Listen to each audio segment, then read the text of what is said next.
বৈযোগচিত্র বৈচিত্র্যের গল্পের আসরে আজ পড়ে শোনাব নিকোলাই গোগোলের গল্প দ্য ফেয়ার অ্যাট সরোচিনেটসে, বাংলায় সরোচিনেটসের মেলা।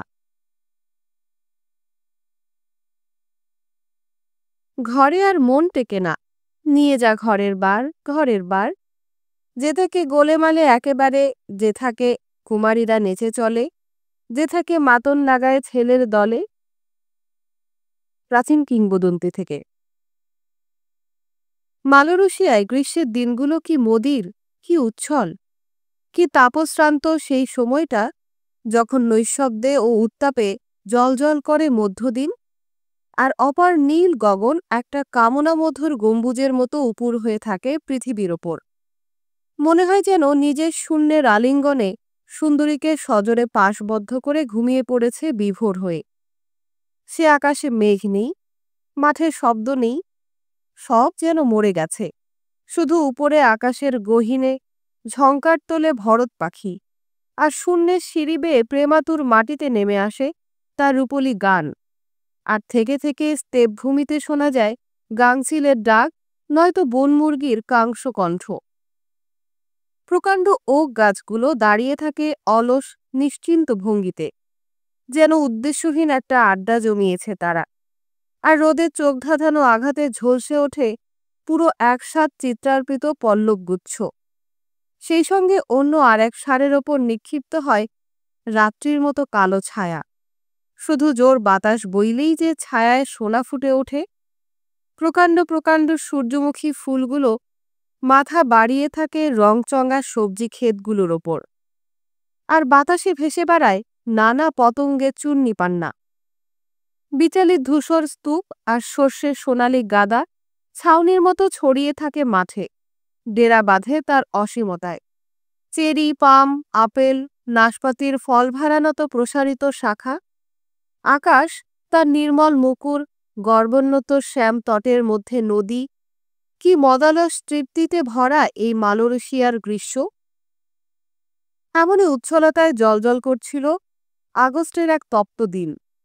সালটা হবে 1800 মানে 13 বছর 30 আগে। যেদিন সরোচিনেৎসো গ্রামে পর্যন্ত 10 ভের্স্ট রাস্তাটা সবই হয়ে উঠেছিল লোকে লোকারণ্য। দূরের কাছের সমস্ত খামার থেকে লোক যাচ্ছিল মেলায়। সকাল থেকে নুন আর মাছ নিয়ে গাড়ির যে সারি শুরু হয়েছিল তার আর শেষ ছিল না। খড়বিচালির মধ্যে বসানো হাঁড়ি কলসির পাহাড় চলছিল ধীরে ধীরে। বোধ হচ্ছিল যেন তারা তাদের বন্দিদশা ও অন্ধকারে বেজার।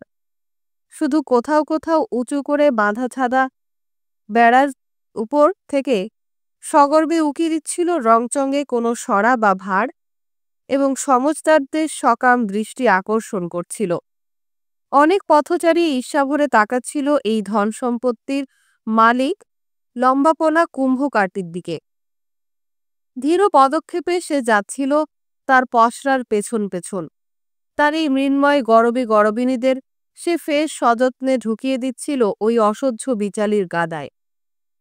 রাস্তায় একপাশ দিয়ে ক্লান্ত বলদে টানা বস্তা, শন, সাদা কাপড় আর নানা রকম সাংসারিক জিনিসে ভরা একটা গাড়ি যাচ্ছিল আলাদাভাবে। পেছন পেছন তার মালিক, গায়ে পরিষ্কার একটা কামিজ, কিন্তু পরনের পাজামাটায় ময়লা লাগা। তার গাঢ় রঙের মুখের ওপর যে ফোঁটা ফোঁটা ঘাম জমছিল, এমনকি তার লম্বা মোচ বেয়ে গড়িয়েও পড়ছিল, সেই ঘামটা সে মুছে নিচ্ছিল অলস হাতে। সে মুখে তার এমন এক প্রসাধন, যা দিয়ে এক নির্দয় প্রসাধনকর বিনা আহ্বানেই সুন্দরী কুৎসিত সকলের কাছে জোর করে এসে হাজির হয়ে আজ হাজার কয়েক বছর ধরে মানবজাতি সবাইকেই প্রসাদিত করে আসছে। তার পাশেই চলেছে গাড়ির সঙ্গে বাঁধা একটা মাদি ঘোড়া। তার শান্তশিষ্ট হাবভাব দেখেই বোঝা যায় বয়স হয়েছে। বহু পথচারী, বিশেষ করে জোয়ান ছেলেরা, আমাদের এই চাষিটির কাছাকাছি এসে সম্মান দেখাচ্ছিল টুপি খুলে। কিন্তু এটা তারা যে করছিল শুধু লোকটির শ্বেত গুম্ফ ও ভারিক্কি চালচলনের জন্যে, তা নয়। দৃষ্টিটা একটু উপরে তুললেই সম্মান প্রদর্শনের কারণ বোঝা যায়। গাড়ির মালপত্তরের ওপর বসেছিল সুন্দরী একটি মেয়ে। গোলগাল মুখ, কালো দুটি ভুরু, আর উজ্জ্বল বাদামি চোখের ওপর নিটল হয়ে বেঁকে আছে ধনুকের মতো গোলাপি ঠোঁট দুটিতে নিশ্চিন্ত হাসি, লম্বা বেনিগুচ্ছে লাল নীল ফিতে বাঁধা ফুল গোজা। মোহন মাথাটির ওপর তা এক মুকুট রচনা করে তুলেছে। সবকিছুতেই যেন মেয়েটির আগ্রহ, সবই তার কাছে অপরূপ, অভিনব। সুন্দর চোখ দুটি তার একটা থেকে আরেকটা বস্তুতে নিরবকাশে ধাবিত। মুগ্ধ না হয়ে উপায় কি? মেলায় যে তার এই প্রথম। 18 বছরের মেয়ে মেলায় এলো এই প্রথম। তবে রাস্তায় লোকেদের কেউ জানত না বাপের সঙ্গে আসতে তাকে কত সাধ্য সাধনা করতে হয়েছে। বাপ হয়তো তাকে আগেই নিয়ে আসতো, কিন্তু পারেনি তার হিংসুটে সৎ মায়ের জন্যে। বাপকে সে তেমনি অনায়াসেই চালায়, যেমন বাপ এতদিন চালিয়ে এসেছে ওই বুড়ি মাদি ঘোড়াটাকে। দীর্ঘ সেবার প্রতিদানে আজ যেটিকে টেনে আনা হচ্ছে বিক্রি করে দেবার জন্যে। খান্ডারনি বউ বটে, কিন্তু বলতে মনে ছিল না মালপত্তরের চূড়োয় সেও ওখানেই বসে আছে। গায়ে তার একটা সবুজ পশমের বাহারে ব্লাউজ, তাতে এরমিন ফারের মতো কিছু পুচ্ছ সেলাই করা, তবে রংটা শুধু লাল। পরনে দামি রংচঙে ঘাগরা, দাবার ছকের মতো চৌখুপি কাটা, মাথার ফুলকাটা সুতি টুপি। তাতে কেমন একটা বিশেষ রকমের ভারী কি ভাব ফুটে উঠেছে তার লালচে ভরাট মুখে। সে মুখে এমন একটা অপ্রীতিকর হিংস্রতা যে সকলেই তৎক্ষণাৎ তাদের সশঙ্ক দৃষ্টি ফিরিয়ে আনছিল মেয়েটির হাসি খুশি মুখে। নিপারের উপনদী পসিওল দেখা গেছে ততক্ষণে। দূর থেকে ভেসে আসছিল ঠান্ডা আমেজ। উত্তক্ত বিকট গরমের পর সেটা বেশ জানান দিচ্ছিল। মাঠের এলোমেলো ছড়ানো পপলার আর বার্চ গাছের গাঢ় কৃষ্ণ ও ফিকে সবুজ পল্লবের মধ্য দিয়ে দেখা যাচ্ছিল শিখাময় শীতল ঝলক। নদী সুন্দরী অনাবৃতা করে দিচ্ছিল তার ঝকঝকে রূপলি বুক, যার উপর ঝাঁকড়া হয়ে নুয়ে পড়েছে সবুজ গাছগাছালি। মোদির এই মুহূর্তগুলোতে যখন তার অবিকল মুকুরে অমন নিখুঁত করে ধরা পড়ে তার গরবে দুতিতে ভরা কপাল, তার লিলিধবল স্কন্ধ, তার পিঙ্গল মাথা থেকে তরঙ্গে নেমে আসা গাঢ় চুলের পটে আঁকা মর্মর গ্রীবা, যখন অবজ্ঞায় এক একটা অলঙ্কার ছুঁড়ে ফেলে সে তুলে নেয় অন্য আর একটা আভরণ, শখের আর শেষ মেলে না। তখন এই খেয়ালিনী প্রায় প্রতি বছরেই তার পরিবেশটিকে বদলে নেয়, ধেয়ে যায় নতুন পথে, নতুন নতুন বিচিত্র দৃশ্যপটের হাট বসায়। সারি সারি মিল তাদের ভারী ভারী চাকায় ঢালাও তরঙ্গ তোলে, সজরে নিক্ষেপ করে ফেনা ওঠায়, জলবিন্দু ছড়িয়ে ছিটিয়ে চারপাশটা শব্দে ঢেকে দেয়। আমাদের পরিচিত যাত্রীদের নিয়ে গাড়িটা এই সময় সেতুর উপর গিয়ে উঠেছে, আর সমস্ত রূপ সমস্ত মহিমায় নদীটা তাদের সামনে পড়ে আছে একটা অখণ্ড কাচের মতো।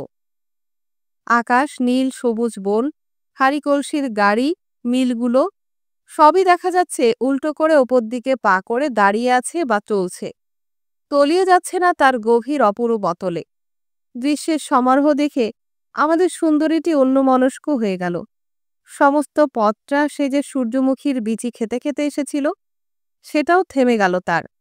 হঠাৎ কানে এলো, সত্যি মেয়ে বটে। তাকিয়ে দেখল সেতুর উপর দাঁড়িয়ে আছে ছেলেদের একটা ভিড়। তার মধ্যে একটা ছেলে কোমরে হাত রেখে পথচারীদের দিকে তাকিয়ে দেখছিল বাহাদুরির চালে। সাজ পোশাকটায় তার অন্যদের চেয়ে ঘটা বেশি। গায়ে সাদা রঙের আধা চাপকান, মাথায় একটা ছাই রঙের রেশে তিলহকি টুপি। ছেলেটার রোদ পোড়া কিন্তু মিষ্টি মুখটা নজর না করে সুন্দরী পারল না। আর জলজলে চোখ দুটো মনে হলো যেন তার ভেতরটা ভেদ করে দেখছে। কথাটা সম্ভবত ওই বলেছে ভেবে চোখ নামিয়ে নিল সে। অপরূপ মেয়ে। চোখ না সরেই সাদা চাপকান পরা ছেলেটি বলে গেল, ওকে একবার চুমু খেতে পারলে আমি আমার সবকিছু দিয়ে দিতে রাজি। আর দেখো দেখো, একটা পেতনি বসে আছে রে সামনে। হো হো হাসি উঠল চারদিক থেকে, কিন্তু ধীরগমন স্বামীটির অতিভূষিতা সহধর্মিনীর কাছে এরূপ সম্বোধন প্রীতিকর হল না। তার লালচে গাল আগুনে হয়ে উঠল।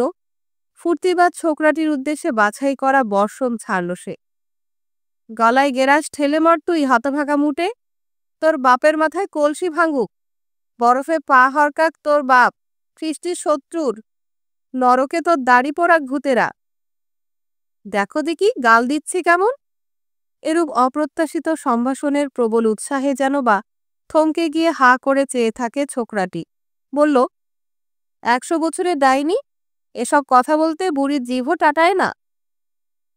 ১০০ বছরে? কথাটা লুফে নিল আমাদের বর্ষীয়সী সুন্দরী। মুখ পোড়া কোথাকার! যা, মুখ ধুগে যা, অকাল কুসুমাণ্ড কোথাকার! তোর মাকে জানি না বটে, তবে এই বলে দিলাম, ওছা মাল তোর মা, ওছা মাল, ওছা মাল তোর বাপও, ওছা মাল তোর চাচি মাসি, ৭ পুরুষের ওছা মাল। বলে কি না ১০০ বছরে! নাক টিপলে এখনো দুধ বেরোয়। এই সময় গাড়িটা সেতু থেকে নেমে যেতে শুরু করায় শেষ কথাগুলো শোনা গেল না, কিন্তু ছেলেটা মনে হলো ব্যাপারটা ওখানেই শেষ হতে দিতে চাইল না। বেশি কিছু না ভেবেই সে ছুঁড়ে মারল একদলা কাদা দিয়ে। নিক্ষেপটা আশাতীত রকমের সফল হলো। গিন্নির নতুন টুপিটা একেবারে কাদামাখা হয়ে গেল। আড্ডাবাজদের অট্টহাস্য উঠল আরো জোরে। শৌখিন নধরাঙ্গিনীটি রাগে ফুঁসল, কিন্তু গাড়ি ততক্ষণে অনেক দূর চলে গেছে, ঝাল ঝাড়লে তার নির্দোষ সৎ মেয়ে আর গজেন্দ্রগমন স্বামীটির ওপর। লোকটা অবশ্য এরূপ ঘটনায় বহুদিন অভ্যস্ত থাকায় অটুট মৌন অবলম্বন করে রইল, এবং ক্রুদ্ধা স্ত্রীর চামুণ্ডা ভাষণ শুনে গেল নির্বিকার মুখে। তা সত্ত্বেও কিন্তু রমণীর অক্লান্ত জিহ্বা বকবক করেই চলল, যতক্ষণ না তারা এসে পৌঁছল শহরের উপকণ্ঠে, তাদের পুরনো স্যাঙ্গাত কষাক সিবুলিয়ার বাড়ির কাছাকাছি। বহুদিন না দেখা স্যাঙ্গাত সইদেশ দেখা সাক্ষাতে এই অপ্রীতিকর ঘটনাটার কথা কিছুক্ষণের জন্য আমাদের যাত্রীদের মাথা থেকে অপসৃত হলো। আলাপ শুরু হলো মেলা নিয়ে। দীর্ঘ পথের পর তারা বিশ্রাম নিল খানিকটা। বাপরে, মেলায় কিনেই বলো! চাকাকা, চালকাত্রা, তামাক, চামড়া, পেঁয়াজ, কত রকমের দোকান। তলিতে যদি তোমার রুবল ৩০ থাকে, তাহলেও গোটা মেলাটা কিন্তু কেনা যাবে না। মালয়েশিয়া কমেডি থেকে। সম্ভবত কোথাও আপনারা পড়ন্ত জলপ্রপাতের শব্দ শুনে থাকবেন, যেখানে ভীতশঙ্কিত চতুর্দিক পরিপূর্ণ হয়ে ওঠে কলরোলে, এবং অদ্ভুত অস্পষ্ট সব ধ্বনি ও গর্জনের একটা তাণ্ডব বাহিত হয়ে আসে। গ্রাম্য মেলায় যখন সমস্ত লোকে পরিণত হয় একটি প্রকাণ্ড দানব দেহে, চকে ময়দানে ও ভিড়াক্রান্ত রাস্তায় যার সমস্ত দেহটা নড়ে চড়ে ওঠে, যখন সমস্ত লোকেই চেঁচায়, হাসে, ডাক ছাড়ে, তখনকার কলরোলেও কি ঠিক সেই এক অনুভূতি হয় না আপনাদের? গোলমাল, গালাগালি, হাম্বা হাম্বা, ব্যা ব্যা, হাঁক ডাক, সবই মিলেমিশে যায় একটা বিকট আলাপে। বলদ, বস্তা, বিচালি, বেদের দল, হাড়ি কলসি, মেয়ে মাগি, পিঠে টুপি, সবই জলজলে রংচঙে বেসুরো গুচ্ছে গুচ্ছে আবর্তিত হচ্ছে চোখের সামনে। নানান কণ্ঠের কথায় ডুবে যায় সব কণ্ঠই। একটা শব্দকেও ধরা যায় না, বাঁচানো যায় না এই মহাবন্যা থেকে। একটি আওয়াজও পরিষ্কার হয়ে ওঠে না। শোনা যায় কেবল মেলা চারদিক থেকে কিনিয়ে বেচিয়েদের হাতের তালি মেরে দরাদরির নিষ্পত্তি।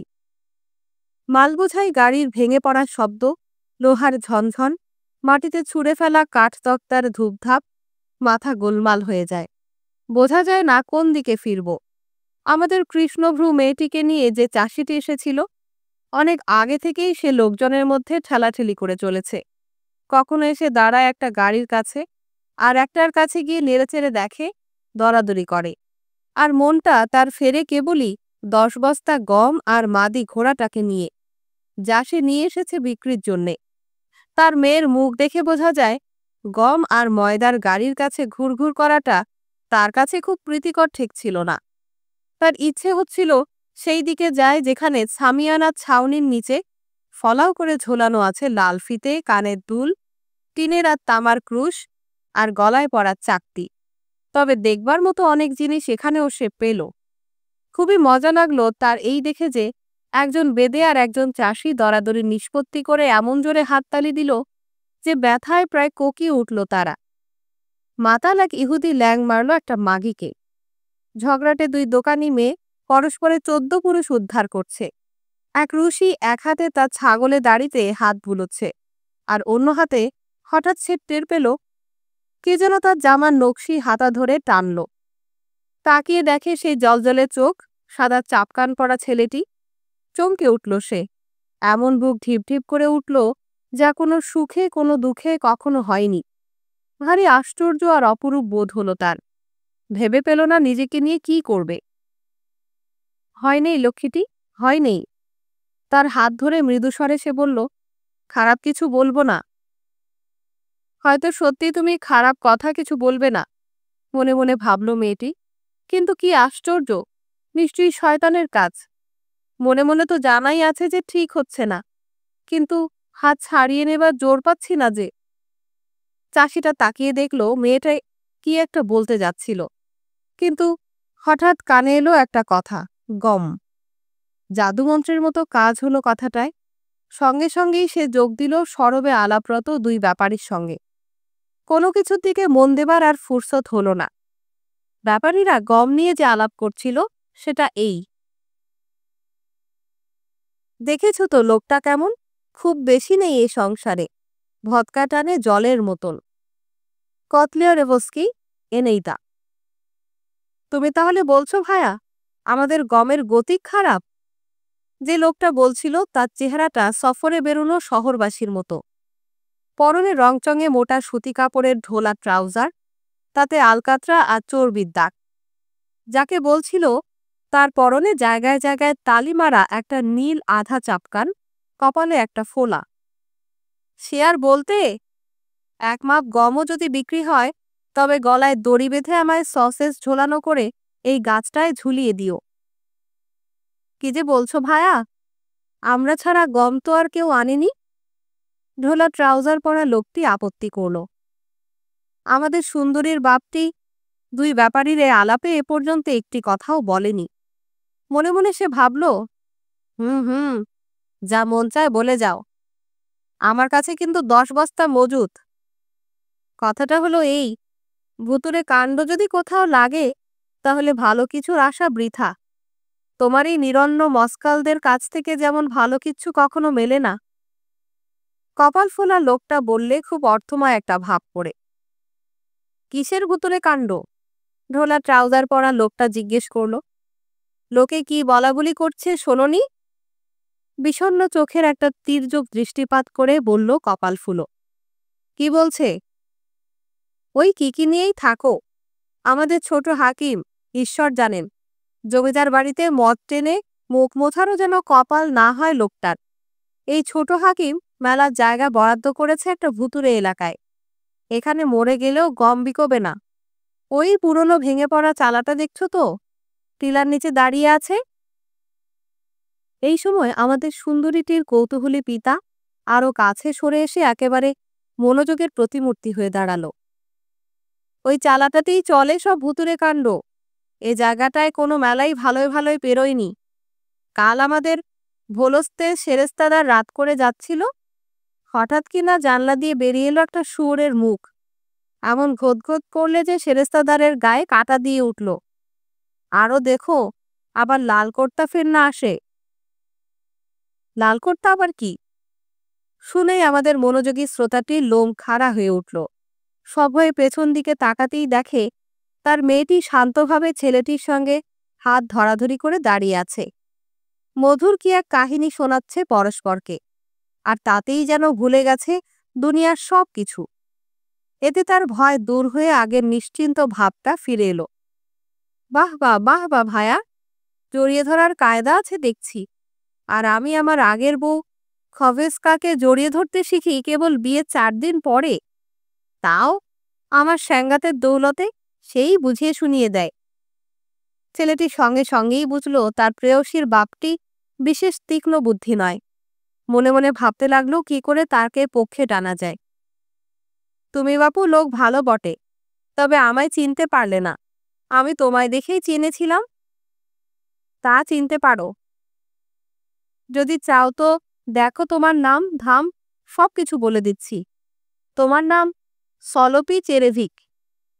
তাই বটে গো, সলোপি চেরেভিক। আমার দিকে ভালো করে চেয়ে দেখো তো, চিনতে পারছো না? আহা, চিনতে পারছি না।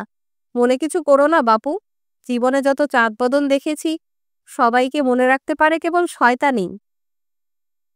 গলপুপেঙ্কর ছেলেকে মনে নেই? তুমি তাহলে অক্রিমভের ছেলে?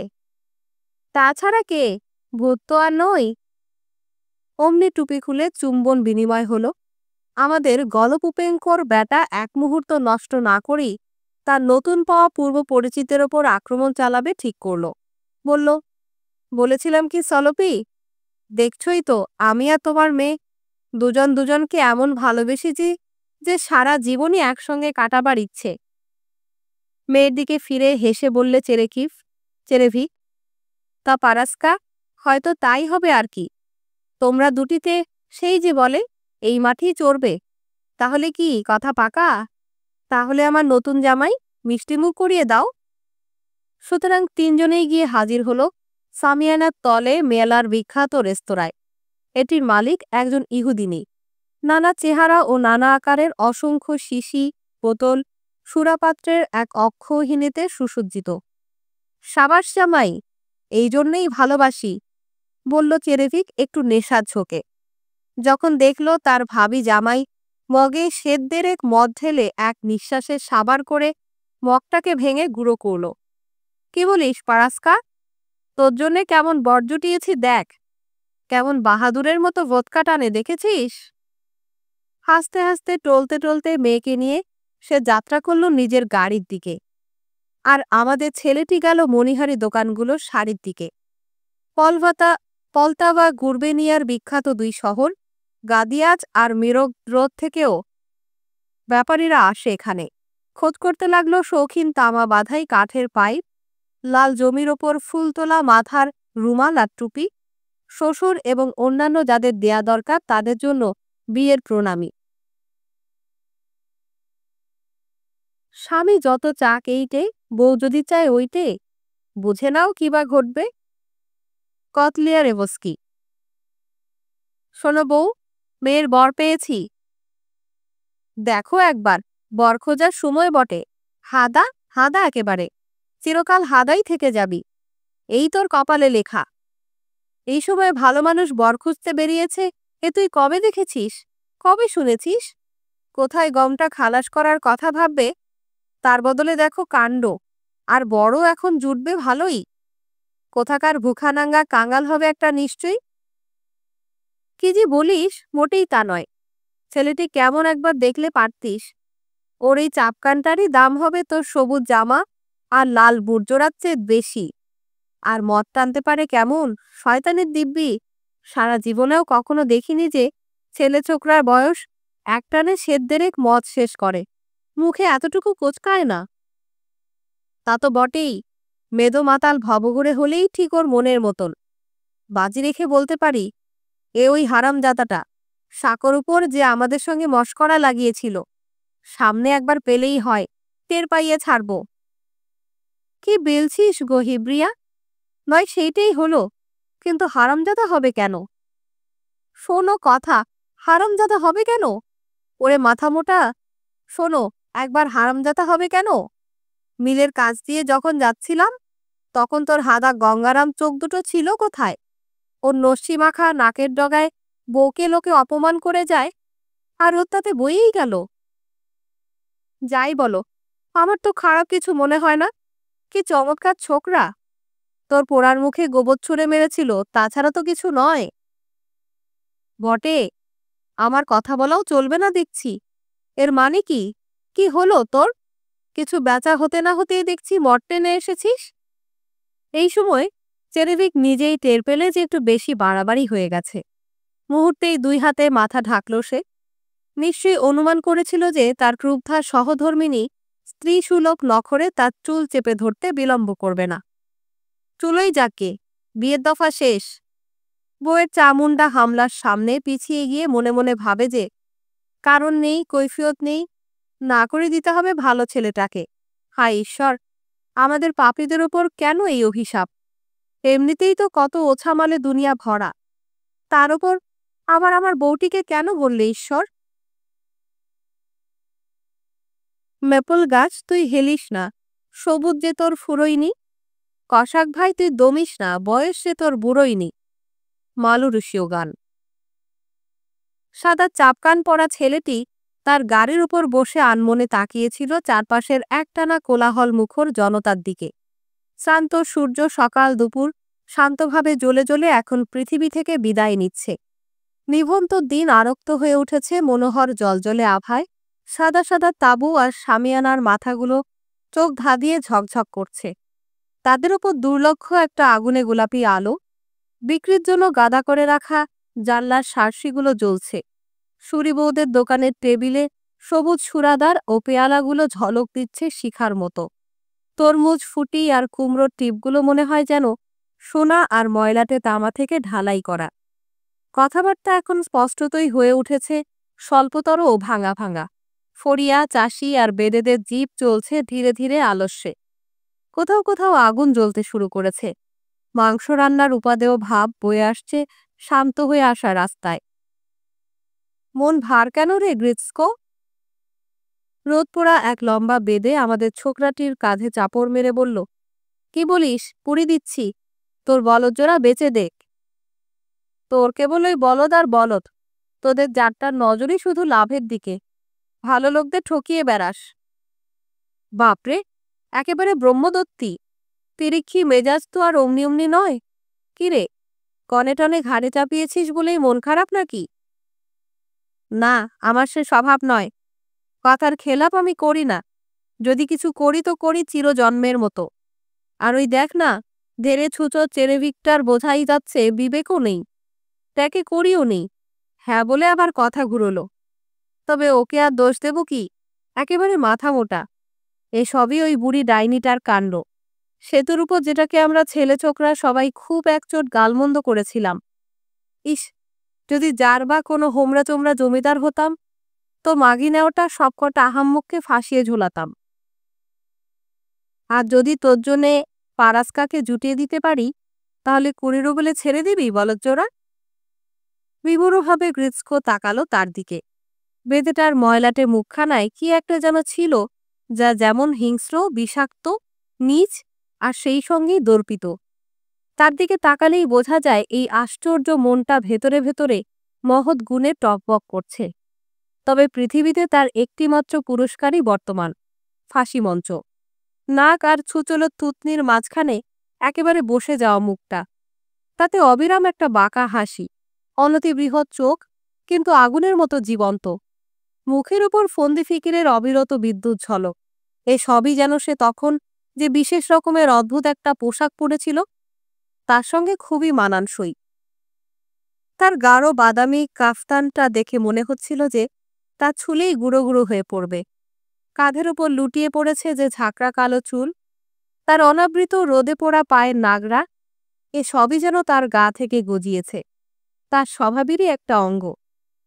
যদি ধোকা না দিস তাহলে 20 নয় 15তেই ছেড়ে দেব। বেদেটার মুখ থেকে তার সন্ধানী দৃষ্টি না সরেই বলল ছেলেটি। 15তেই? ভালো কথা। তবে দেখিস, মনে রাখিস 15। এই যে আগাম রইল 5 রুবল। কিন্তু যদি ধোকা দিস? ধোকা দিলে ওটা তোরই রইল। বেশ, তাহলে হাতে হাত। হাতে হাত? এই সর্বনাশ, রোমান আসছে, এসেই আমার হাড় ভাঙবে। আর আপনি জমিদার বাবু হন, আপনিও ছাড়ান পাবেন না। মালয়েশীয় কমেডি থেকে। এই দিক দিয়ে আফানাসি ইভানভিচ, বেড়াটা এই দিকে নিচু, পা তুলুন, ভয় নেই। আমার বোকামনিটি গেছে তার স্যাঙ্গাতের সঙ্গে সারা রাতের মতো। গাড়ির নিচে ঘুমোবে, মস্কালরা কিছু যাতে মেরে না দেয়। চেরেভিকের চামুন্ডা সহধর্মিনী এই বলে মিষ্টি সুরে সাহস দিল পাদ্রী পুত্রকে। বেড়ার কাছে ভয়ে ভয়ে ঘুরঘুর করছিল সে।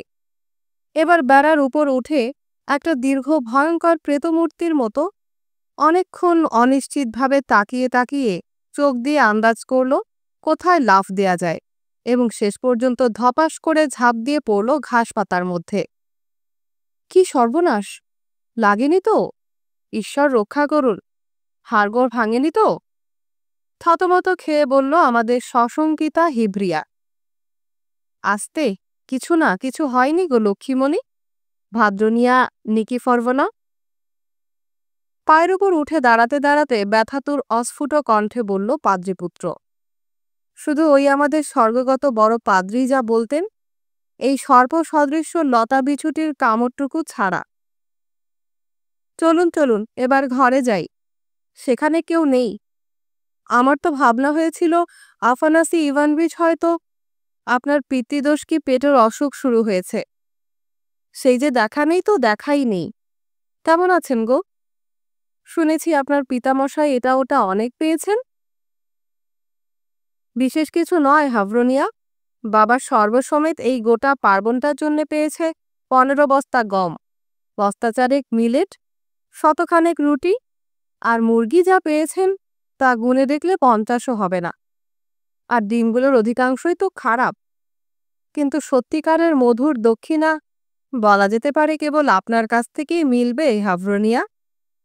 সস্নেহে তাকাতে তাকাতে আরো কাজ ঘেঁষে এসে বলল পাদ্রীপুত্র। এই নিন আপনার দক্ষিণা, আফানাসি ইভানভিচ। টেবিলের ওপর কয়েকটা পাত্র রেখে সে বলল। নাকামি করে ব্লাউজের বোতাম লাগাতে লাগলো এমনভাবে যেন এতক্ষণ যে সেটা খোলা ছিল তা ঠিক ইচ্ছে করে নয়। ছানার পিঠা, ময়দার পুলি, কেক, সুজি।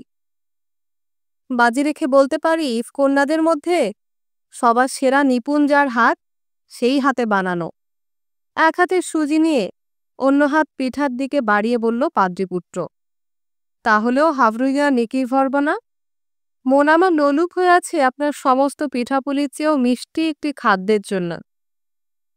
কিন্তু আমি তো জানি না আফানাসি ইভানভিচ, আর কোন খাদ্যের ইচ্ছা আপনার? না বোঝার ভান করে বলল আমাদের পুরুষ্টু সুন্দরী। বলাই বাহুল্য, আমাদের অতুলনীয় হাভরনিয়া আপনার প্রেম। এক হাতে পিঠা আর অন্য হাতে তার প্রশস্ত কোমর জড়িয়ে ধরে ফিসফিস করে বলল পাদ্রীপুত্র। ঈশ্বর জানেন আফানাসি ইভানভিচ, কি যে আপনার মতলব। সলজ্জে চোখ নামিয়ে বলল হেভরিয়া। এরপর আবার চুমু খেতে চাইবেন হয়তো, কে জানে। কথা যখন উঠল তখন নিজের সম্পর্কেই শোনাই বলে চলল পাদ্রীপুত্র। আমার জীবনে সত্যি বলতে কি, আমার শাস্ত্র শিক্ষার সময়েই একেবারে যেন এই সেদিনের ঘটনা বলে মনে পড়ছে। এই সময় আঙিনায় কুকুরের ডাক আর ফটকে করাঘাতের শব্দ শোনা গেল। হেভরিয়া হন্তদন্ত হয়ে ছুটে গিয়েই ফিরে এলো একেবারে ফ্যাকাশে হয়ে। আফানাসি ইভানভিচ, আমাদের দফা শেষ। দরজায় ঘা দিচ্ছে একদল লোক। মনে হলো যেন আমাদের স্যাঙ্গাতের গলাও শুনলাম। পাদ্রীপুত্রের গলায় পিঠে আটকে গেল।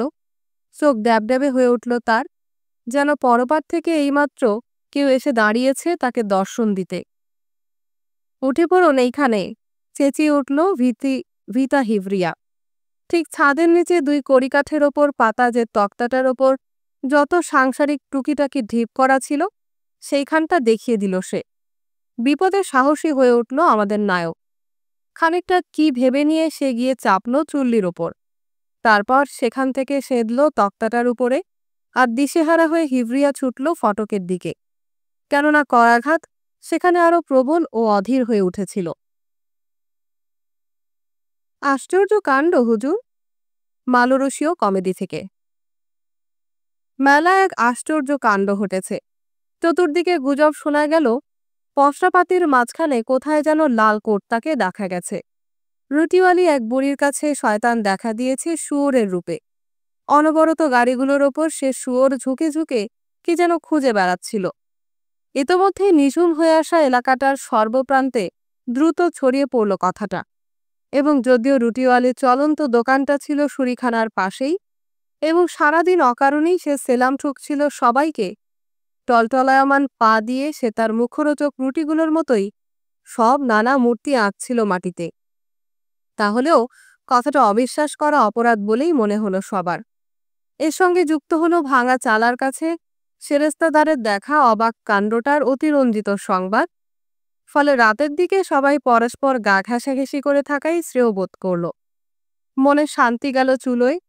ভয়ে চোখের পাতা বন্ধ করার সাহস হলো না কারো। যাদের বিশেষ বীরত্ব ছিল না এবং আগেই কোনো ঘরে রাত কাটাবার ব্যবস্থা রেখেছিল, তারা চলতে শুরু করল ঘরমুখ। এই শেষের দলে ছিল চেরেভিক আর তার মেয়ে ও স্যাঙ্গাত। তাদের সঙ্গে অনাহত অভ্যাগত হিসেবে যারা জুটে গিয়েছিল তারাই ওই করাঘাত শুরু করে যাতে অমন ভয় পেয়ে যায় আমাদের হিভরিয়া। স্যাঙ্গাত ইতোমধ্যে একটু টং হয়েছিল। সেটা বোঝা যায় এই দেখে যে সে বাড়িটা ঠাহর করার আগে দুবার তার সামনে দিয়েই গাড়ি হাঁকায়। অভ্যাগতরাও বেশ ফুর্তির মেজাজেই ছিল। গৃহস্বামীর আগেই তারা অসংকোচে ঢুকে পড়ল ভেতরে। সবাই যখন ঘরের চারপাশ ভরে ফেলেছে, ততক্ষণে হিব্রিয়ার অবস্থা দাঁড়িয়েছে সরসজ্জার মতো। কি হলো স্যাঙ্গাত বউ? ঘরে ঢুকে বলল স্যাঙ্গাত। তোর বুঝি এখনো কম্পোজ্বর চলছে? হ্যাঁ গো, শরীর ভালো নেই। ছাদের তলে তক্তাটার দিকে অস্বস্তির দৃষ্টিপাত করে বলল হিব্রিয়া। যা বউ, গাড়ি থেকে একটা বোতল নিয়ে আয়। স্যাঙ্গাত বলল তার সহগামিনী বউকে। ভালো মানুষদের সঙ্গে ওটা শেষ করা যাক।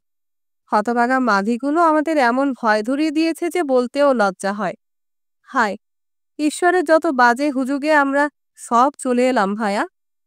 মেটে পেয়ালাটা শেষ করে সে বলে চলল, নতুন একটা টুপি বাজি, এ নিশ্চয়ই ওই মাঘিগুলোর ফন্দি। আমাদের নিয়ে মজা করার ছল। ধরো যদি শয়তানি হলো কি হলো? শয়তান আবার কে?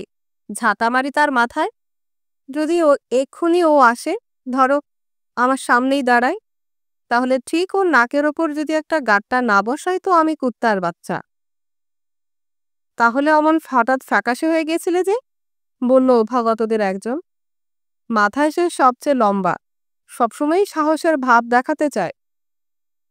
আমি? বলিস কি? স্বপ্ন দেখছিলি নাকি? অভ্যাগতরা হেসে ওঠে। বাক্যবৃত্তির মুখেও ফুটে উঠল তুষ্টির হাসি। এখন আর ওর ফ্যাকাশে হবার জো কোথায়? টিপ্পনি কাটল আরেকজন। গালোর দেখো না পপি ফুলের মতো লাল।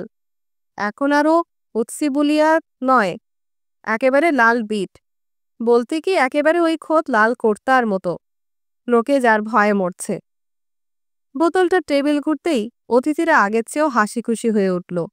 লাল কোর্তার ব্যাপারটা অনেক আগে থেকেই আমাদের চেরেভিককে মনোপীড়া দিচ্ছিল। তার সদা কৌতূহলী মনটা মুহূর্তের জন্য শান্তি পাচ্ছিল না। স্যাঙ্গাতকে সে বলল, নে বাপু স্যাঙ্গাত, দয়া করে ব্যাপারটা কি বলতো? তোর ওই লাল কোর্তার কাহিনীটা জিজ্ঞেস করে করে ও কিছুতেই আর শোনা হয়ে উঠল না। হ্যাঁ হ্যাঁ স্যাঙ্গাত, ওসব কথা রাতে বলা ঠিক নয়। তবে তোর জন্যে আর এই ভালো লোকেদের জন্যে। কথাটা সে বলল অভ্যাগতদের উদ্দেশ্য করে। দেখছি না সকলেই তোরই মতো ভুতুরে কাণ্ডটা যখন শুনতে চাইছে, তখন তাই হোক, শোনো তবে। এই বলে সে কাঁধ চুলকিয়ে আস্তিন দিয়ে মুখ মুছে দুই হাত টেবিলে রেখে শুরু করল। একবার ঈশ্বর জানেন কি একটা দোষ করায় একটা শয়তানকে নরক থেকে খেদিয়ে দেয়া হয়। সে কি স্যাঙ্গাত? বাধা দিল চেরেভিক।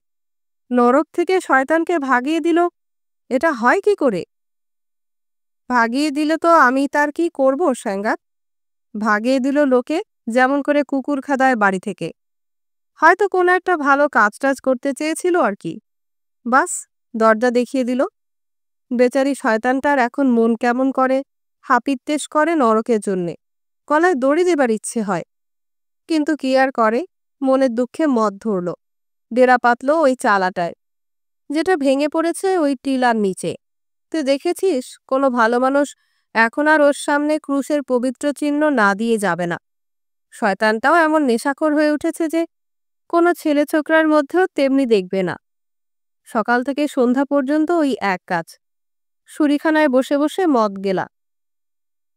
এইখানটায় আমাদের বিচারপ্রবণ চেরেভিক ফের কাহিনীকারকে থামালো। তুই যে কি বলছিস সাঙ্গাত, ঈশ্বর জানেন। শয়তানকে শুরিখানায় ঢুকতে দিল যে বড়, সেটা হয় কি করে? যতই হোক ঈশ্বর রক্ষা করুন। শয়তানের মাথায় তো শিং আর হাতের থাবায় বড় বড় নোক রয়েছে যে। আরে ওই তো মজা, মাথায় যে ছিল টুপি আর হাতে দস্তানা, কেউ কে তখন চিনবে? মদ টানে আর টানে, শেষ পর্যন্ত পকেটে যা ছিল সবই খেয়ে উড়িয়ে দিল। শুরি অনেকদিন বিশ্বাস করে তাকে মদ দিয়েছিল, কিন্তু শেষ পর্যন্ত আর দেয় না। তখন শয়তানকে তার লাল কোর্তাটা বাঁধা রাখতে হলো ইহুদিটার কাছে।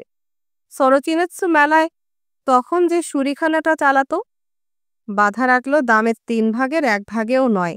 বলে, দেখিস ইহুদি, কোর্তাটা ছাড়াতে আসবো ঠিক 1 বছর পরে, সামনে রাখিস। তারপর উধাও, একেবারে বেপাত্তা। কোর্তাটাকে ভালো করে দেখলো ইহুদি। কাপড়টা এমন যে তোমার মেরক রোদেও তা মিলবে না। আর লাল রং জ্বলছে কি যেন আগুন। চোখ আর ফেরানো যায় না। বছর পর্যন্ত অপেক্ষা করার আর তর সইল না ইহুদিটার। মাথা চুলকিয়ে টুলকিয়ে শেষ পর্যন্ত এক যাত্রী জমিদার বাবুর কাছে কম করে 50 রুবেলে ছেড়ে দিল। মেয়াদের কথাটা ইহুদি একেবারেই ভুলে বসেছিল। কিন্তু একদিন সন্ধ্যায় কি একটা লোক এসে হাজির, বলে, দে ইহুদি, আমার কর্তা। ইহুদি প্রথমটা চিনতে পারেনি, পরে ভালো করে ঠাউর করার পর ভাব করতে লাগলো যেন জীবনেও তাকে দেখেনি। কিসের কর্তা? কোনো কর্তা আমার কাছে নেই। তোর কর্তার বিন্দু বিসর্গ আমি কিছু জানি না। শয়তানটা খানিক তাকিয়ে থেকে চলে গেল। তবে সন্ধ্যায় ইহুদি যখন তার ঝাঁপ বন্ধ করে, পয়সা কড়ি গুনে গেথে সিন্দুকে তোলে, একটা চাদর টেনে শুয়ে তার ওই ইহুদি ধর্মের প্রার্থনা শুরু করেছে, হঠাৎ শোনে খচমচ শব্দ। তাকিয়ে দেখে সবকটা জানলা দিয়ে তাকিয়ে আছে শুয়োরের মুখ। এই সময় সত্যি সত্যি কি একটা অস্পষ্ট শব্দ শোনা গেল, হুবহু একেবারে শুয়োরের ঘোতঘোতানের মতো। সবাই ফ্যাকাশে হয়ে উঠল। গল্পকারের মুখে জমে উঠল বিন্দু বিন্দু ঘাম। কি ওটা? ভয় পেয়ে জিজ্ঞেস করলো চেরেদি। ও কিছু নয়, সর্বাঙ্গ কেঁপে উঠে বলল তার স্যাঙ্গাত। সাড়া দিল অভ্যাগতদের একজন। তুই বললি কিছু? হুম। তবে ঘোতঘোত করল কে? ঈশ্বর জানেন। এমন আতকে উঠবার কি আছে? কেউই নেই। ভয়ে ভয়ে চারদিকে তাকিয়ে দেখতে লাগলো সবাই। কোণের দিকে ঘেঁষতে লাগলো। হিভরিয়ার একেবারে জীবনমৃত অবস্থা। গলা উঁচিয়ে এসে বলল, ছি ছি, তোমরা সব মাগিরও অধম। এই তোমরা কসার, এই তোমরা মরদ।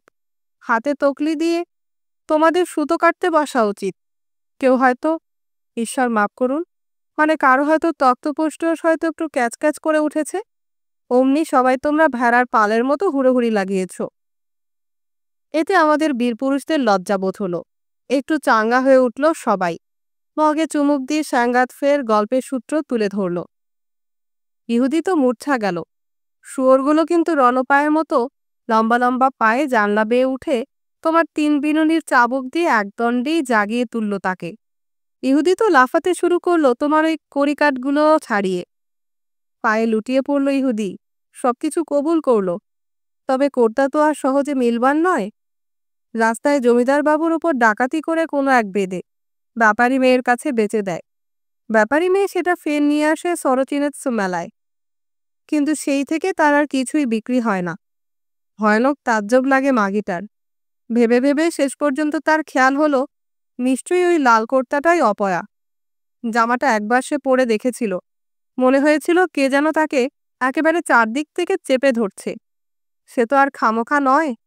বেশিক্ষণ আর ভাবনা চিন্তা না করে জামাটি সে আগুনে ফেলে দিল। অলক্ষণে জামাটা কিন্তু কিছুতেই পড়ে না। কাণ্ড দেখো, ও নিশ্চয়ই শয়তানের দেয়া। মাগিটা বুদ্ধি করে জামাটা এক চাষির গাড়ির মধ্যে গুজে দেয়। চাষিটা এসেছিল মাখন বিক্রি করতে, দেখে ভারী খুশি হয়ে গেল বোকাটা। তবে তার মাখনের দরটা পর্যন্ত কেউ জিজ্ঞেস করেও দেখতে চায় না। কে জানে কোন অলক্ষণে এই জামাটা দিয়েছে গো। কুড়ুল নিয়ে টুকরো টুকরো করে কাটলো জামাটাকে। দেখে কি টুকরোয় টুকরোয় জুড়ে গিয়ে যেমন করতা ফের তেমনি। এবার সে ক্রুশ করে ফের কুড়ুলটা টেনে নিল। টুকরোগুলো সারা এলাকায় ছড়িয়ে দিয়ে চলে গেল। সেই থেকে প্রতি বছর আর্থিক মেলাটির সময়ই শয়তান এসে সারা জায়গাটা ঘুরে বেড়ায়। শুয়োরের রূপ ধরে ঘোতঘোত করে খুঁজে বেড়ায় তার কর্তার টুকরোগুলো। লোকে বলে সবই নাকি পেয়ে গেছে, বাকি আছে কেবল বাঁ হাতের আস্তিনটা। সেই থেকে লোকে জায়গাটা থেকে ক্রুশ করে পালায়। আর এই 10 বছর হলো এই জায়গাতে মেলা বসেনি। সত্যি, ছোট হাকিম যে কোন শনিরটা নেই। বাকি কথাটা কাহিনীকারের ঠোঁটেই জমে গেল। সশব্দে খুলে গেল জানলা, ঝনঝন করে ভেঙে পড়ল কাঁচ। আর একটা ভয়ঙ্কর দর্শন শুয়োরের মুখ দেখা দিয়ে চোখ ঘুরিয়ে যেন বা জিজ্ঞেস করল, হেথায় কি করছে গো সব ভালো মানুষেরা? লেজ গুটিয়ে ঠিক কুকুরের পাড়া, খুনির মতো ঠকঠকিয়ে কম্পিত, নাকেতে ঝরে নস্যসিক্ত ধারা। কতলিয়ারেভস্কি, এনেইদা। ঘরে সবাই আড়ষ্ট হয়ে গেল আতঙ্কে। মুখ হাঁ করা অবস্থাতেই যেন পাথর হয়ে গেল স্যাঙ্গাত। চোখ দুটো তার বেরিয়ে এলো। মনে হলো বুঝি বা গোলার মতো ছুটে যাবে। প্রসারিত আঙুলগুলো শূন্যেই নিশ্চল হয়ে রইল। লম্বাকণা বীরপুরুষটি দুর্নিবার বিভীষিকায় ঝট করে লাফিয়ে উঠতেই মাথায় ধাক্কা খেল কড়িকাঠে। ফলে তক্তাগুলো সরে গেল এবং পাদ্রীপুত্র সশব্দে ধপাস করে পড়ল মাটিতে। আ করে মরিয়ার মতো আর্তনাদ করে উঠল একজন। আতঙ্কে তক্তপোষের ওপর থেবড়ে বসে পড়ে হাত পা ছুটতে লাগলো সে। কে আছো, বাঁচাও গো বলে আরেকজন গা ঢাকা দিল মেষ চর্মের নিচে। এই দ্বিতীয় বিভীষিকার ধাক্কায় স্যাঙ্গাতের আড়ষ্টতা ঘুচে গেল। বউয়ের ঘাগরার তলে লুকিয়ে সে কাঁপতে লাগলো। লম্বাপানা বীরপুরুষটি গিয়ে ঢুকলো একেবারে চুল্লির ভেতরে এবং খোদলটা নিতান্ত অপরিসর হলেও কোনো রকমে সেধিয়ে ঢাকনা এঁটে দিল। আর চেরেভিক ঠিক যেন ফুটন্ত জলের ছ্যাঁকা খেয়ে টুপির বদলে একটা হাড়ি মাথায় দিয়ে ছুটে গেল দুয়ারের দিকে। উন্মত্তের মতো দৌড়তে লাগলো দিশেহারা হয়ে। ধাবনের বেগ কিছুটা কমল কেবল ক্লান্তির চাপে। বুক তার ধরাস ধরাস করছিল ঠিক ঢেকির পাড়ের মতো। ঘাম ঝরছিল অঝরে। অবসন্ন হয়ে এমনিতেই সে মাটিতে পড়ে যেত। হঠাৎ কানে এলো কে যেন ছুটে আসছে তার পেছন পেছন। নিঃশ্বাস বন্ধ হয়ে গেল তার। শয়তান, শয়তান! প্রাণপণ শক্তিতে জ্ঞানশূন্য হয়ে চেঁচিয়ে উঠল সে এবং পরমুহূর্তেই অসাড় হয়ে ঢলে পড়ল মাটিতে। তার পেছনেও শব্দ উঠছিল, শয়তান, শয়তান! এইটুকু সে শুনল। কি যেন সশব্দে পড়ে গেল তার উপর। তারপরই জ্ঞান হারালো সে। সংকীর্ণ কফিনের এক ভয়াবহ বাসিন্দার মতো নির্বাক নিশ্চল হয়ে পড়ে রইল রাস্তার মাঝখানে। সামনে থেকে এমন কিছু নয়, কিন্তু পেছন থেকে বাপরে, একেবারে শয়তানের মতো। লৌকিক কাহিনী। শুনছিস মাস? রাস্তার ওপর ঘুমন্ত এক লোকের মধ্য থেকে একজন উঠে বসে বলল। কাছাকাছি কে একজন শয়তানের নাম নিচ্ছিল।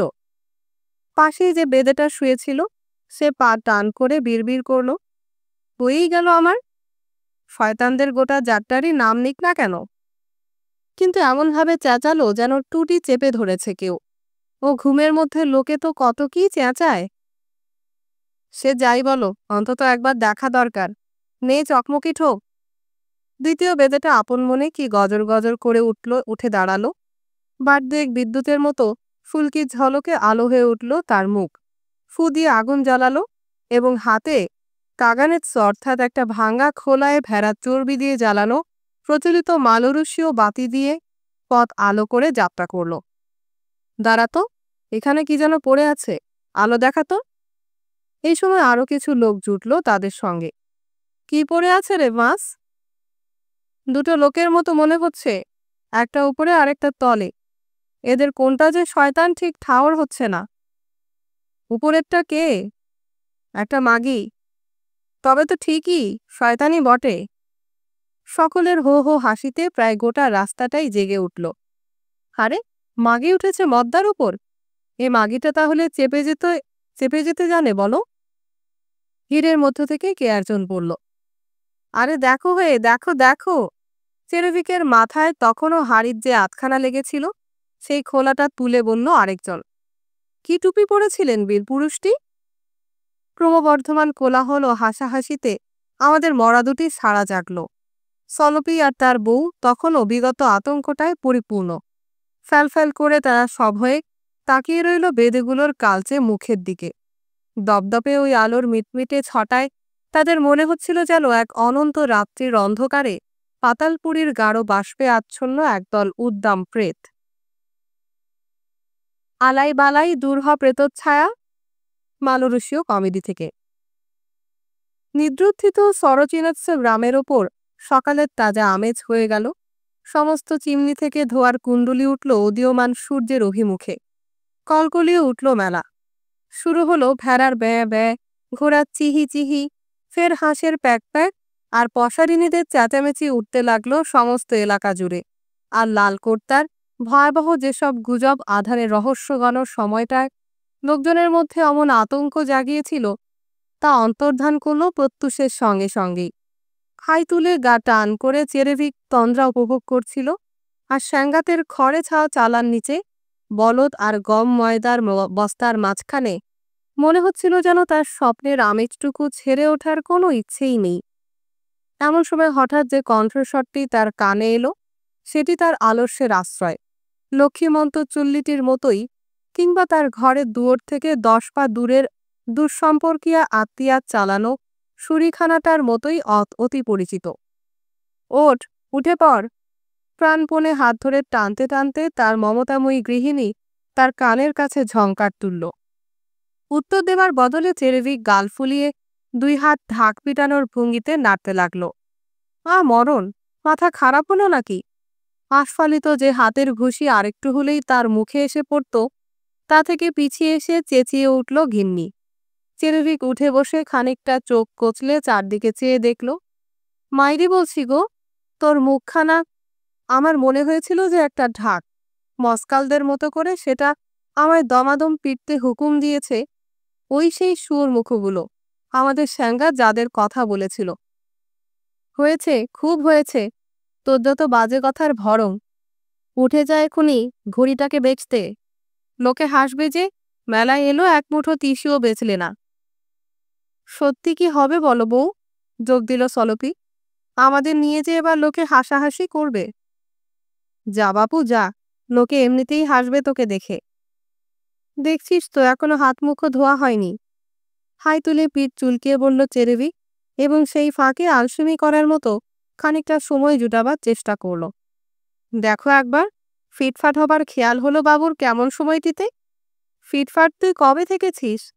এই নে তোয়ালে, মুখ মুছে চলে যা। ওইখানেই জরাপলটি কি একটা পড়েছিল, সেটাকে তুলে নিতেই আতঙ্কে ছুঁড়ে ফেলে দিল সে। এটা সেই লালকোটটার আস্তিন। খানিকটা সাহস সঞ্চয় করে সে দেখল তার স্বামীটি একেবারে আতঙ্কে নিশ্চল হয়ে দাঁড়িয়ে আছে, দাঁত তার ঠক ঠক করছে। ওই দেখে আবার বলল, যা বাপু, নিজের কাজে যা। ঘোড়াটা খুলে ময়দানের দিকে যেতে যেতে আপন মনে গজর গজর করল চেরেভিক। ভালোই বউনি হবে এবার। এই হতচ্ছাড়া মেলাটায় আসার তোড়জোড় যখন করেছিলাম, তখনই কেমন বুক ভার ভার লাগছিল, যেন পিঠে একটা মরা গরু চাপিয়ে দিয়েছে কে। সে তো আর খামোখা নয়, বলদজোড়াও দুবার ঘরের দিকে ঘুরে দাঁড়ায়। তাতে আবার এই এতক্ষণে মনে হলো যাত্রা করেছি যে আবার সোমবারেই। বাস, সবেতেই শনির দৃষ্টি। পোড়ামুখ শয়তানটারও বড় খুঁতখুঁতি। একটা আস্তিন নয় নাই রইল, পড়লেই পারত বিনা আস্তিনে। তা নয়, যত ভালো লোকদের জ্বালাতন করে মারা। ধরো নয়, ঈশ্বর রক্ষা করুন। আমি যদি শয়তান হতাম, তাহলে এই কতগুলো হতচ্ছাড়া নেতার জন্যে রাত করে ঘুরে বেড়াতাম কখনো? এইখানে একটা কড়া হেরে গলায় আমাদের চেরেভিকের দার্শনিকতায় ছেদ পড়ল। সামনে তার দাঁড়িয়েছিল একটা লম্বা বেদে। কি বেচছ গো ভালো মানুষের বউ? বিক্রেতা কিন্তু চুপ করে রইল। তারপর বেদেটাকে আপাদমস্তক নিরীক্ষণ করে না থেমে, লাগামটাতেও ঢিলে না দিয়ে শান্তভাবে বলল, দেখতেই পাচ্ছ কি বেচব। তার হাতে লাগামের দিকে চেয়ে বেদেটা বলল, বেল্ট নাকি? তা বেল্টই বটে, যদি ঘোড়া দেখে তোর মনে হয় বেল্ট। তবে ভায়া বলি তোকে, শালার ঘোড়াটাকে তুই খড় খাইয়ে রেখেছিস বুঝি? খড়? এই বলে চেরেভিক ভাবল লাগামে হ্যাঁচকার টান মেরে ঘোড়াটাকে সে সামনে টেনে এই নির্লজ্জ নিন্দুকের থোতামুখ ঘোতা করে দেবে। কিন্তু হাতটা তার অস্বাভাবিক লঘুতা এসে ঠেকল তার থুতনিতে। তাকিয়ে দেখে লাগামটা কাটা, আর কাটা লাগামের সঙ্গে বাঁধা আছে সর্বনাশ। লোম তার খাড়া হয়ে উঠল। বাঁধা আছে লালকর্তার আস্তিনের একটা টুকরো। থুতু ফেলে ক্রুশ করে দুহাত কাঁপিয়ে সে পালালো এই অপ্রত্যাশিত উপহারটির কাছ থেকে। ছোকরা জোয়ানের চেয়েও সে দ্রুত বেগে ছুটে গিয়ে মিশে গেল ভিড়ের মধ্যে। আমারই ধন চুরি, আমারই হাতে দড়ি, প্রবাদ। ধর ধর ধর ওটাকে। রাস্তার ভিড়াক্রান্ত প্রান্তটায় চেঁচিয়ে উঠল জনকয়েক ছোকরা, এবং চেরেভিক টের পেল হঠাৎ কয়েকটা সবল হাত তাকে জাপটে ধরেছে। বাঁধ ওটাকে, এই লোকটাই ভালো মানুষের ঘোড়া চুরি করেছে। ঈশ্বরের দোহাই বাপু, আমায় তোমরা বাঁধছ কেন গো? আবার জিজ্ঞেস করছে দেখো। আর তুই কেন বাপু মেলায় আসা চাষি চেরেভিকের ঘোড়াটা চুরি করতে গেলি? তোরা পাগল হলি নাকি ছোড়ারা? নিজেই নিজের জিনিস আবার কে কবে চুরি করে? সে তো কথায় চিড়ে ভিজবে না হে। এমন ঊর্ধ্বশ্বাসে দৌড় মেরেছিলি কেন তবে? একেবারে যেন খোদ শয়তান তোর পিছু নিয়েছে। না ছুটে উপায় কি? যখন শয়তানের জামাটা খুব হয়েছে জাদুমণি, ও বলে আর যাকে পারো আমাদের ধোকা দিতে এসো না। ভুতুড়ে গুজব ছড়িয়ে লোককে ভয় দেখাবার জন্য ছোট হাকিমের কাছে তোর আরো এক চোট আছে। ধর ধর ধর ধর বেটাকে। হাঁক শোনা গেল রাস্তার অপর প্রান্ত থেকে। ওই বেটা, ওই পালাচ্ছে। চেরেবিকে চোখে পড়ল তার স্যাঙ্গাত। অতি শোচনীয় তার অবস্থা।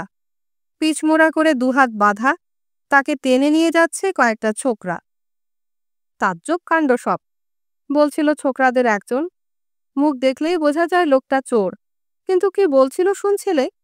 সবাই যখন জিজ্ঞেস করলো অমন পাগলার মতো ছুটছিল কেন, বলে নস্যি নেবার জন্য নাকি পকেটে হাত দিয়েছিল, আর নস্যির কৌটার বদলে নাকি টেনে বার করে এক টুকরো শয়তানের জামা। তা থেকে নাকি আগুন জ্বলে ওঠে। লোকটাও তাই দেখে ভো ভো দৌড়। বটে বটে, ওই একটা ডেরার ঘুঘু, দুটোকে বাঁধো একসঙ্গে। কি করেছি বলো সুজন, কি বা অপরাধ? কটুবাক্য কেন মোরে বললে বেচারি? কিসের তবে অমন করো, অমন করে ঠাট্টা টিটকারি? কিসের তরে, কিসের তরে? বলতে বলতে সে তিক্ত নয়ন জলধারে ভাসিয়ে দিল যে।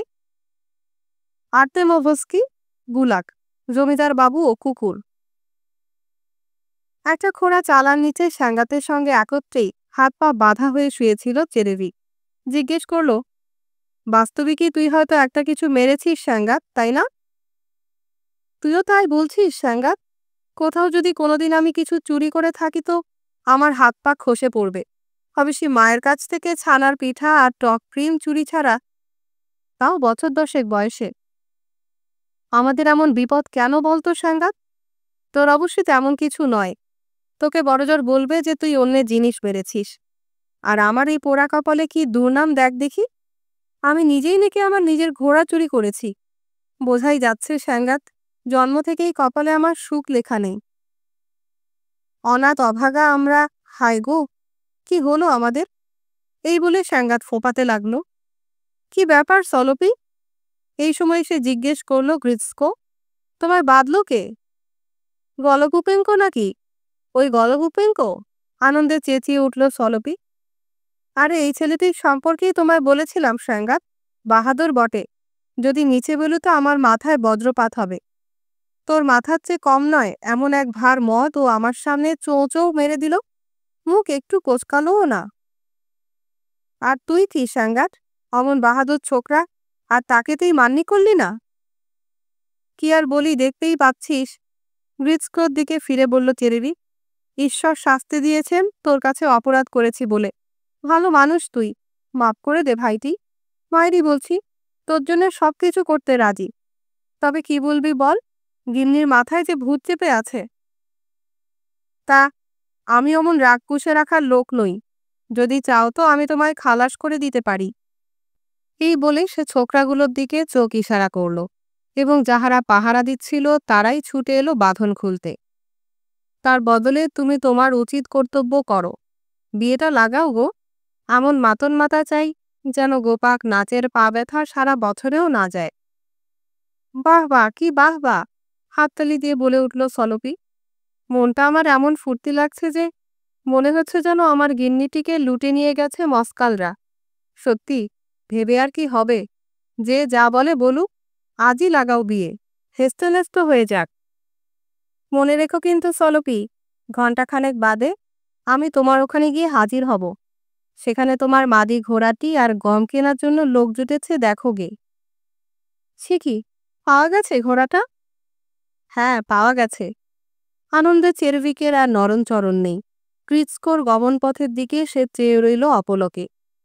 কি গ্রিৎস্কো, কাজটা খারাপ উতরোয়নি বলো? হন্তদন্ত ছেলেটিকে বলল সেই লম্বা বেদেটা। বলজ্জোরে এবার আমার তো? তোর তোর। ভয় কিসের লো, ভয়ে ভীত? পায়ে দে সোনার জুতো। দলে যা শত্রু দলে, পায়ের তলে। যেন তোর জুতোর নালে ঝমঝমায়, যেন তোর শত্রুরে সব চুপ করে যায়। বিয়ের গান। হাতের ওপর তার সুন্দর থুতনিটি রেখে একা একা ঘরে বসে ভাবছিল পারাস্কা। তার হালকা বাদামি মাথাটির চারপাশে নানা স্বপ্নের মেলা। থেমে থেকে হঠাৎ একটা হালকা হাসি ছুঁয়ে যাচ্ছিল তার রক্তিম ঠোঁটে। কি একটা আনন্দের অনুভূতিতে উঁচু হয়ে উঠছিল তার কালো ভ্রু। তারপর ফের একটা ভাবনার মেঘ নেমে আসছিল তার উজ্জ্বল বাদামি চোখের ওপর।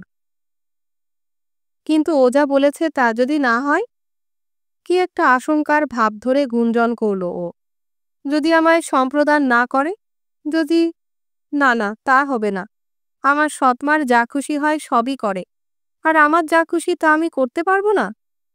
একগুঁয়েমি আমারও বেশ আছে।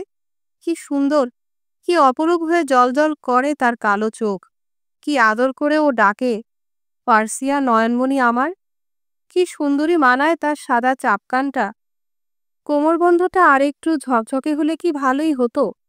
নতুন ঘরে বাসা পাতলেই একটা নতুন বুনে দেব।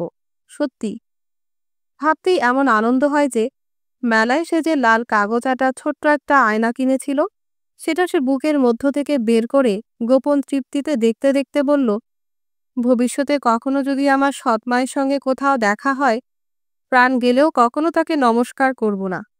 বুক ফেটে মরুক গে। না গো সৎমা, সৎ মেয়েটিকে তুমি অনেক জ্বালিয়েছ। বরং বালির মুঠা পাথর হবে, ওক গাছ হোগলার মতো নুয়ে পড়বে। কিন্তু তোমার সামনে মাথা আমার নুইবে না। ও হ্যাঁ, ভালো কথা মনে হলো। দেখি একবার সধবা মেয়ের টুপি পরে মানায় কেমন। নয় সৎমা টুপিটাই পরি। আয়নাটা হাতে নিয়ে উঠে দাঁড়ালো সে। মাথা নুইয়ে পা টিপে টিপে হাঁটতে লাগলো। এই বুঝি পড়ে যাবে। চোখে তার ভেসে উঠল মেঝের বদলে হাঁড়ি কলসির তাক আর কড়িকাঠের ওপর পাতা তক্তাটার ছবি, যেখান থেকে উল্টে পড়েছিল পাদ্রীপুত্র। দেখো দেখি, ঠিক যেন বাচ্চার মতো, হেসে বলল সে। পা ফেলেছি ভয়ে ভয়ে। এই বলে ঠুকঠুক করে পা ফেলতে লাগলো সে। ক্রমেই জোর বাড়ল তার। শেষ পর্যন্ত বাঁ হাতটা কোমরে রেখে নাচতে শুরু করে দিল। ডান হাতে আয়নাটা, জুতোর হিলে ঠকাঠক শব্দ তুলে গাইতে লাগলো তার প্রিয় গানটি। সবুজ গো তুই বনলতা, যা বিছিয়ে নিচেতে, তুই গো আমার কাজল ভুরু, আয় গো সরে কাছেতে। সবুজ গো বনের লতা, আরো নিচুতে যা বিছিয়ে, প্রিয়তম গো কাজল ভ্রু, আয় সরে গো আরো কাছিয়ে। এই সময় দরজায় উকি দিল চেরেভিক। আয়নার সামনে মেয়েকে নাচতে দেখে থেমে গেল। অনেকক্ষণ তাকিয়ে তাকিয়ে দেখল সে। হাসল মেয়ের অদ্ভুত খেয়ালে। মেয়ে অবশ্য নিজের মধ্যেই যেন তন্ময় হয়ে কিছুই লক্ষ্য করছিল না। কিন্তু গানের সুপরিচিত ঝংকার কানে আসতেই চেরেভিকের বুকের মধ্যে দুলে উঠল। কোমরে হাত দিয়ে সগর্বে মাথা উঁচিয়ে এগিয়ে গেল সে। নাচতে শুরু করে দিল নিজের সব কাজ ভুলে। সাঙ্গাতের উচ্চ হাসিতে দুজনেই চমকে উঠল। সাবাস, বাপে মেয়েতে দিব্যি বিয়ের ধুম লাগিয়ে দিয়েছ দেখছি। শিগগির করে চল, বর এসেছে। এই শেষ কথাটায় পারাস্কা তার মাথায় মাথায় বাঁধা লাল ফিতেটার চেয়েও রাঙা হয়ে উঠল। আর তার নিরুদ্বেগ নিশ্চিন্ত পিতামশাই স্মরণ হলো কি কারণে বর আসা সম্ভব। ভয়ে ভয়ে চারদিক তাকিয়ে তাকিয়ে সে বলল, তবে আর কি, চল বেটি তাড়াতাড়ি। ঘোড়া বিক্রি হয়েছে, এই খুশিতে হিব্রিয়া ছুটে গেছে যত কাপড় চোপড় কিনতে। তাই ও ফেরার আগেই সব সেরে ফেলতে হবে। বাড়ির চৌকাঠ পেরোতে না পেরোতেই পারাস্কার টের পেল সে সেই সাদা চাপকান পরা ছেলেটির বাহু বন্ধা হয়েছে। একদল লোকের সঙ্গে রাস্তায় অপেক্ষা করছিল সে। ঈশ্বর আশীর্বাদ করুন, ওদের হাতে হাত মিলিয়ে দিয়ে বলল চেরেভি, ফুলের মালার মতো গাঁথা হয়ে থাকো দুটিতে। এই সময় লোকজনের মধ্যে একটা গোলমাল শোনা গেল। বরং বুক ফেটে মরব, তবু এটা হতে দেব না। শোনা গেল সলপির সহধর্মিনীর গলা। উচ্চহাস্যে ভিড়ের লোকেরা ঠেলে সরিয়ে দিচ্ছিল তাকে। চটিস না বউ, চটিস না। সন্ডাগন্ডা দুই বেদে তার হাত চেপে ধরে আছে দেখে নির্ভীক কণ্ঠে বলল চেরেভিক, যা হবার হয়ে গেছে, কথার খেলাপ আমি ভালোবাসি না গো। কিছুতেই না, এ হতে পারে না, এ চলবে না। হিব্রিয়া চেঁচালো বটে, তবে কেউ তার কথা শুনছিল না। নবদম্পতির চারপাশে ঘিরে দাঁড়ালো আরো কয়েক জোড়া ছেলে মেয়ে। গড়ে তুলল দুর্ভেদ্য এক নৃত্যের প্রাচীর। মোটা খাদের কর্তা পরা, লম্বা লম্বা পাকানো মোচওয়ালা বাজনদারের ছড়ের একটি আঘাতেই সবাই ইচ্ছেই হোক অনিচ্ছায় হোক কিভাবে এক হয়ে উঠতে পারে, সঙ্গতিতে মিলে যেতে পারে, সেটা দেখলে অদ্ভুত অবর্ণনীয় এক অনুভূতিতে আচ্ছন্ন না হয়ে কেউ পারে না। যেসব লোকের গোমরা মুখ দেখে মনে হয় সারা জীবনেও সেখানে হাসি ফোটেনি, তারা সবাই পা ফেলতে লাগলো, দুমদাম কাঁধ নাচাতে লাগলো। সবাই ঘুরছে, সবাই নাচছে।